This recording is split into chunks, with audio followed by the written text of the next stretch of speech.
Welcome to the Salmon Runs YouTube. Enjoy the video. Start by checking prerequisites. You need an updated iPhone and the latest Gmail app. Once done, turn off VPN or proxy because they often block Google sign-ins. Make sure your Wi-Fi or cellular data is stable. Flaky networks cause timeouts.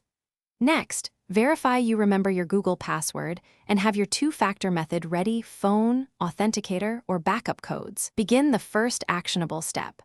Open Settings on iPhone and go to Passwords and Accounts to view existing Gmail entries. Now fix the account settings. If Gmail is failing, remove the account and re-add it. That clears stale tokens. If you use Apple Mail, enable a map in Gmail web settings because POP or disabled a map breaks sync. Revoke old app passwords or OAuth permissions from your Google account and then re-grant access. This forces fresh credentials.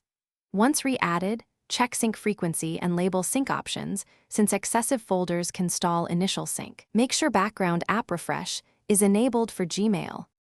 Finish by validating sync. Force quit the Gmail app and relaunch it, then open the inbox to confirm new messages appear.